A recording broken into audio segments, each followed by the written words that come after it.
नमस्कार आपण समस्त को टेक विज्ञान चैनल रे स्वागत। बंधुगण आज मु आपन को एही वीडियो माध्यम रे एमती गोटे चमत्कारी मंत्र विषय कहवा जाऊँगी जो मंत्र विषय आपण माने जानिले आपण मानकर जीवन रो सब समस्या को आपण माने निजे चाहिले दूर करि परिबे। देखंतु आपण माने नरसिंह भगवान को तो निश्चय जानती आउ तांको परिचय देवा मो पक्षे संभव नहे। मु जदि तांको परिचय देबी ताहले मोठु मूर्ख आउ दुनिया रे नथिबे, काहेकि ना भगवान नरसिंह कर कौनसी भी परिचय दवा आवश्यक नाही, तांकर नाम ही यथेष्ट। मु आपनको एही वीडियो माध्यम रे नरसिंह भगवान कर दुईटी मंत्र कहबी। गोटे हैला नरसिंह गायत्री आउ गोटे हैला नरसिंह बीज मंत्र। सही मंत्र रे एते प्रभाव जे सही मंत्र रे आपण माने शत्रु समस्या, भूत प्रेत समस्या, गुणी गारेडी समस्या, आंतरिक रोग समस्या, अपजस समस्या, अपकीर्ति समस्या, धन हानि, मान हानि, जस हानि, एही सबु समस्या को आपण माने केवल एही मंत्र माध्यम रे ठीक करि परिबे। केवल आपण मानकू भक्ति भाव श्रद्धा भाव रखिकी जप करबा को पड़िबो एही मंत्रटी को।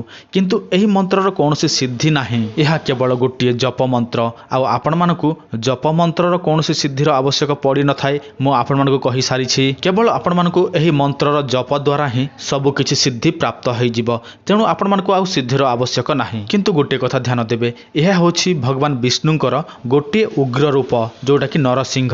तेणु आपण माने ध्यान देबे जे आपण माने एही मंत्र को केवल और केवल शुद्ध स्नान करिकि ही जप करिवे। वर्तमान मंत्रटी ध्यान देकी सुनंतु। ओम वज्रनखाय विद्महे तीक्ष्ण दंष्ट्राय धीमहि तन्नो नरसिंह प्रचोदयात्। यह हेउछि नरसिंह भगवानकर नरसिंह गायत्री मंत्र। एवं मु आपण मानकू नरसिंह बीज मंत्र मध्य कहूछि, आपण माने ध्यान दियंतु।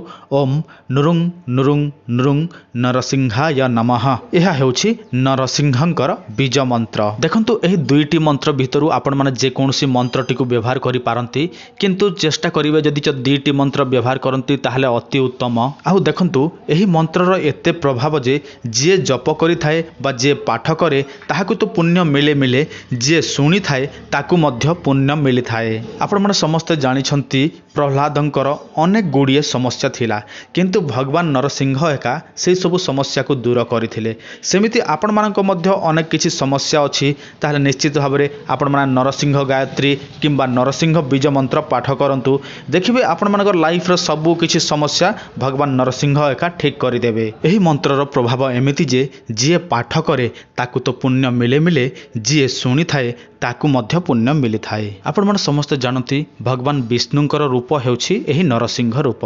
आ प्रहलाद जेतेबेले असुविधा रे थिले भगवान को एका से डाकुथिले, एवं सेही प्रहलादर जेते गुडी असुविधा देखि एका भगवान जाइकी सब किछि समस्या को ठीक करथिले। सेमिति आपण मानक समस्या को मध्य भगवान नरसिंह ठीक कर देबे।